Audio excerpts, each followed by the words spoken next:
I chose my path, you chose the way of the hero. And they found you amusing for a while, the people of this city. But the one thing they love more than a hero is to see a hero fail, fall, die trying. In spite of everything you've done for them, eventually they will hate you.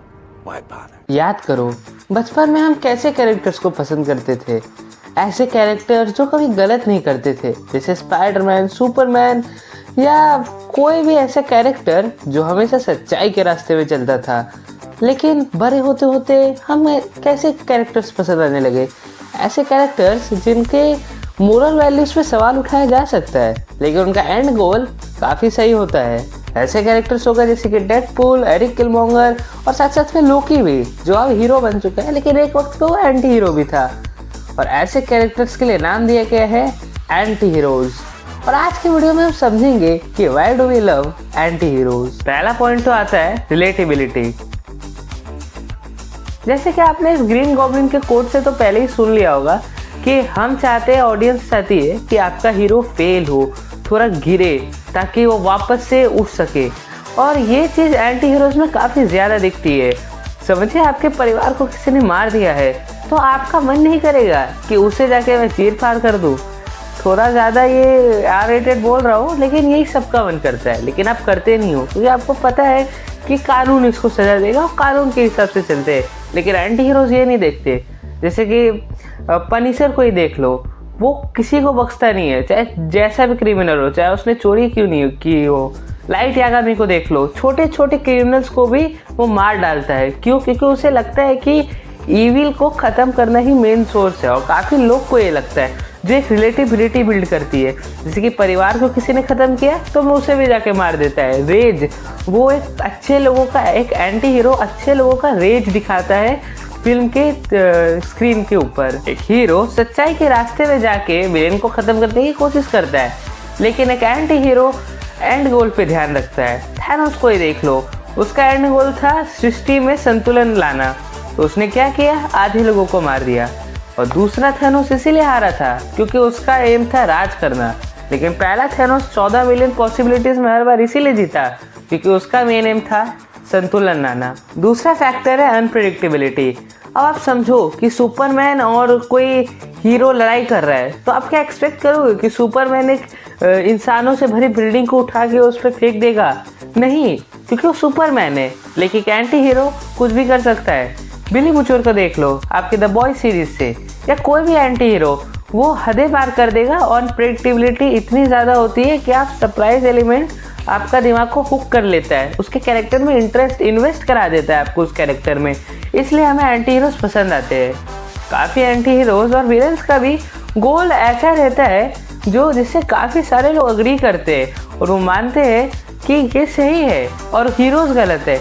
इसीलिए जो है काफ़ी लोग world जो divide हो जाता है, किसी का आइडियोलॉजी एक तरफ जाता है और किसी का आइडियोलॉजी दूसरे तरफ जाता है। और ये एक डिलेमा जैसा हो जाता है। जैसे कि आज भी काफ़ी लोग मानते हैं कि थैनोस वाज राइट, तो मैं भी मानता हूँ कि थैनोस का एंड गोल सही था लेकिन उसका करने का तरीका जो है थोड़ा गलत था।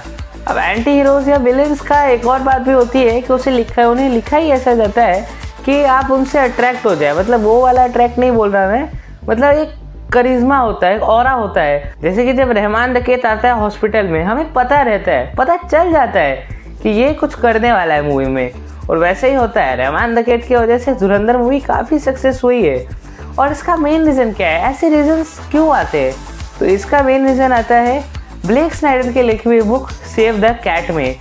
सेव द कैट बुक बताती है कि अगर किसी कैरेक्टर को आपको लवेबल बनाना है तो चाहे वो आगे जाके स्टोरी में कितनी ही बुरी या अजीब चीज़ें कर दे, स्टार्टिंग में आपको दिखाना होगा कि वो कैरेक्टर कोई अच्छा काम करता है। सेव द कैट का मतलब है कि समझो आप अपने कैरेक्टर को एक बिल्ली को बचाते हुए दिखा दो, बस यही है। जैसे कि रहमान डकैत अपने बेटे को बचाता है, वो कुछ भी कर सकता है लेकिन वो अपने बेटे को पहले बचाता है, जिससे हमें एक फैमिली रिवेंज, एक रिलेटिबिलिटी बिल्ड हो जाती है, जिसके कारण हम अंत में भी, धुरंधर के एंड में भी काफ़ी लोग रहमान डकैत को जो है सपोर्ट कर रहे थे, जबकि उन्हें पता था अंदर ही अंदर कि ये जो टेररिस्ट है। वो एक क्लिप आती है एंड में, डायरेक्टर याद दिलाता है जब 26/11 होता है तो फिर वो कैसे चीयर कर रहा था।